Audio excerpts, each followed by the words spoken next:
Hi, I'm Amanda. And I'm Julie. And together we're the Teddy Bear Ladies. We would love to do a reading from our new book, Bartie, Bristle and Other Stories. Halfway up the high street, opposite the village school, is a teddy bear shop where Bartie Bristle lives. Bartie's home hasn't always been a shop. Long, long ago, it was a block of stables, and if you look carefully, you can see where the ponies and donkeys used to come in. That part is bricked up now. There are shelves there instead, and teddy bears can come and stay for a while if they are lost, hurt, or just need a rest. Bartie was a very happy little bear, well, most of the time. But you see, when Mrs. T and Rose first crafted him, he didn't have a real name. So everyone called him Logo, because he looked just like the bear on the sign outside the shop. But all his new friends had real names, and that sometimes made him a bit sad. Have you ever felt like that?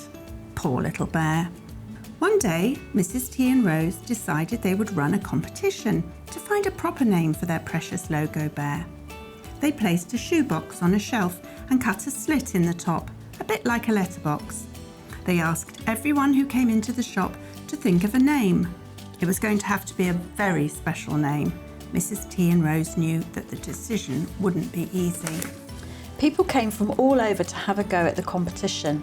Mums, dads, boys, girls, grands, grandpas, aunts and uncles scratched their heads, chewed their pencils and scrunched up their faces and tapped their toes in the hope that they might think of a good name. They wrote down their suggestions on slips of paper and then posted them in a box. Bartie, although he didn't know his name yet, was very excited. He longed to know what he would be called.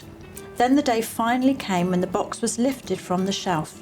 When all was quiet and everyone had gone home, Mrs. T emptied the box onto the table and all the bears watched as the paper slips tumbled out. What a pile! Rose had given Bartie his very own chocolate sundae to try and keep him out of mischief. It was delicious.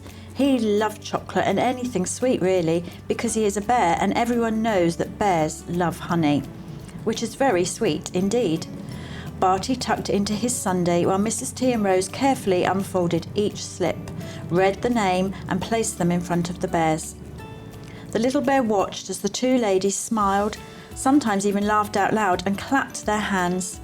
"We've got it, little bear," Mrs. T said at last. "Your new name will be Bartie Bristle."